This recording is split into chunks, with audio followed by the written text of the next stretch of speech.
এই শহরে আমি বড় হয়েছি, স্কুল কলেজ বিশ্ববিদ্যালয়ে পড়াশুনো করা, এই শহরের মানুষই আমাকে এই জায়গায় পৌঁছেছে।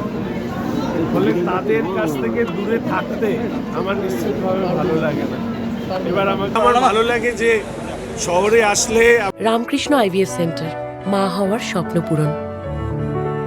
নির্ভরযোগ্য চিকিৎসা এখন আপনারই শহরে, জীবন রেখা হসপিটাল। আমাদের এই শহরের মধ্যে আমার অন্তত অনেক অভিভাবক আছে, কেউ দাদা বলে, কেউ ভাই বলে, দিদিরা আছে, প্রত্যেকে তাদের অভিভাবকত্বে আমি বড় হয়ে উঠেছি। ফলে স্বাভাবিকভাবে নিজের পরিজনের কাছে ফিরতে পারাটা অত্যন্ত আনন্দের এবং গর্বের। এটা ঠিক যে কিছু বাড়তি ব্যস্ততা এবং বাড়তি দায়িত্ব পালন করবার জন্য আমাকে বেশ কিছুটা সময় কলকাতাতেই থাকতে হবে। আমি আবার আগামীকালই চলে যাব।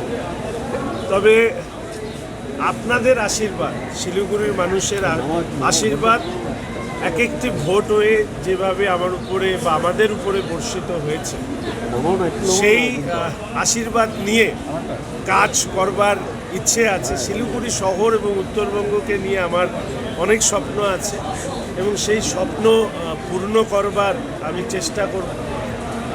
চাঁদের পাহাড় সেটা যতই ভারী হোক না কেন, শিলিগুড়ির মানুষের আশীর্বাদ যদি থাকে তাহলে নিশ্চিতভাবে যা যা বলা হয়েছে আমার দলের পক্ষ থেকে, আমরা যারা সরকার গড়তে পেরেছি মানুষের আশীর্বাদ নিয়ে, আমরা তা পূর্ণ করব।